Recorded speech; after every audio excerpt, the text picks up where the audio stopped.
കരങ്ങൾ കൂപ്പി ഇയാൾ താറയിൽ എഴുന്നള്ളിയിരിക്കുന്ന ഈശോയെ കണ്ട് ഒരുമിച്ച് ഈശോയെ ആരാധിച്ചുകൊണ്ട് പ്രാർത്ഥിക്കാം. കാരണം നമ്മുടെ കർത്താവ് ആരാധനയ്ക്ക് യോഗ്യനാണ്.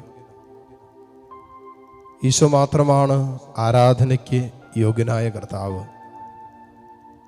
ഈശോയെ ആരാധിച്ചുകൊണ്ട് നമുക്ക് ഒരുമിച്ച് പ്രാർത്ഥിക്കാം. പരിശുദ്ധ പരമ ദിവ്യകാരുണ്യനാഥനായ ഈശോയ്ക്ക് എന്നേരവും ആരാധനയും സ്തുതിയും പുകഴ്ചയും ഉണ്ടായിരിക്കട്ടെ. പ്രാർത്ഥിക്കുക. ഈ ദൈവ സാന്നിധ്യത്തിൽ നിങ്ങളെ സമർപ്പിക്കുക. അതാണ് ഏറ്റവും പ്രധാനപ്പെട്ടത്. മറ്റൊന്നിനും ഈ സാന്നിധ്യം തരുന്നത് നിങ്ങളുടെ ജീവിതത്തിൽ തരാൻ പറ്റില്ല. ഈ ലോകത്തിൻ്റെ ഏത് കോണിലിരുന്നാലും ഈ സാന്നിധ്യത്തിലിരിക്കുന്ന അത്രമാത്രം ഒരു ദൈവസ്നേഹത്തിൻ്റെ അനുഭവം നമുക്ക് അനുഭവിക്കാൻ പറ്റില്ല. ഇത് ദൈവം നമുക്കായിട്ട് പ്രവർത്തിക്കുന്ന സമയങ്ങളാണ്. ഇത് ദൈവത്തിൻ്റെ ആത്മാവ് നമുക്കായിട്ട് ചലിക്കുന്ന നിമിഷങ്ങളാണ്. വിശ്വാസത്തോടെ നമുക്ക് പ്രാർത്ഥിക്കാം.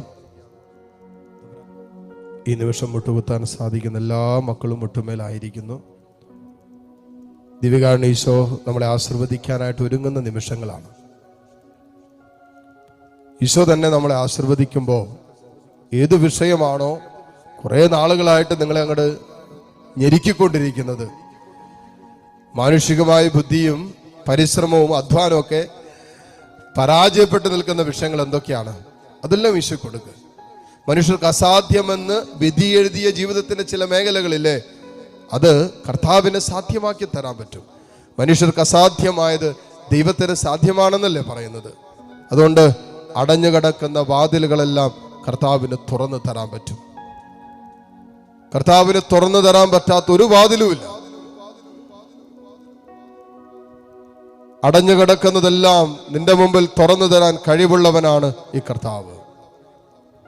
ആ കർത്താവിന്റെ ആശീർവാദമാണ് മോളെ മോനെ നീ സ്വീകരിക്കുന്നത്. വലിയ പ്രതീക്ഷയോടെ ഇരുകരങ്ങൾ ഇങ്ങനെ തുറന്നു പിടിക്കാം, യാചനയോടെ പിടിക്കാം. എന്നിട്ട് എന്തൊക്കെയാണ് ഈശോയിൽ നിന്ന് ഈ ആശീർവാദത്തിന്റെ സമയത്ത് നിനക്ക് വേണ്ടത്? ഈശോ നിന്നെ ആശീർവദിക്കുമ്പോൾ ഈ ദിവസം എന്തെല്ലാം കാര്യങ്ങളുടെ മീതെയാണോ നീ അസ്വസ്ഥപ്പെട്ടുകൊണ്ടിരിക്കുന്നത്, ആ വിഷയങ്ങൾ കർത്താവിന് കൊടുത്തേ. മക്കളെ ഓർത്ത് വേദനിക്കുന്നുണ്ടോ? ജീവിത പങ്കാളിയാണോ നിന്റെ സങ്കടത്തിന്റെ കാരണം?